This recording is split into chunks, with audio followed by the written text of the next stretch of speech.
So I guess the best place to start is the beginning. So I originally got interested in linguistics and language variation because I took an intro course, Intro to Linguistics 210 here with Robin Dodsworth.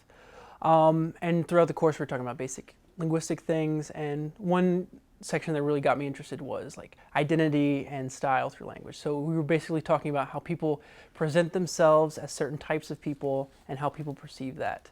So that originally got me thinking about like my own identity, and I was thinking, how do people project and interpret sexual orientation in men's speech? So I was talking with Robin, and we were kind of brainstorming some ideas, and out of that came sort of a study that I started. So I wanted to look at how does pitch and aspiration, which is basically like if you say the words with beginning with pa, ta, or ka, like how much air you produce. So I wanted to look at how pitch and that aspiration influence how people perceive men, like based on masculinity, sexuality, and also education.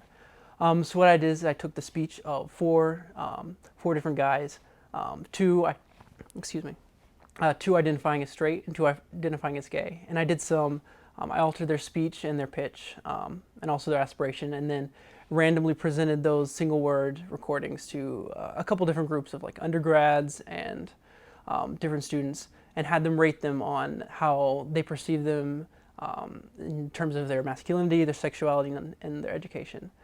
And so once I got all that data, I went through and I analyzed some of the patterns. And I guess one of the most interesting things that I found was that people were really good about coming to an agreement about what they thought people were. And most of the time that fit what people actually identified as. So that's a really good thing for us because it shows that people who are sending identity messages and receiving them are on the same page. And one of the more interesting things that I found was that when I raised pitch for the self-identified straight speakers, they were rated on average as less masculine and less straight.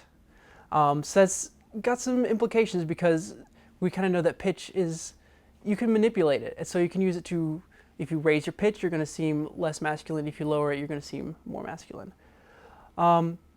So I know this experience has been really good for me. All the faculty here at NC State have been really supportive, especially Robin Dodsworth, who was my mentor.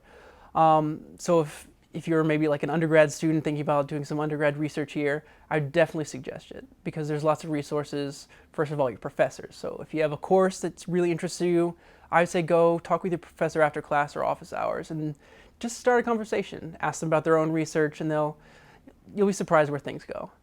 Also a really great resource here is the Office of Undergraduate Research because they have a couple different symposia where you can present your research, your independent research, and they also offer a lot of travel and conference funding as well as funding for research projects.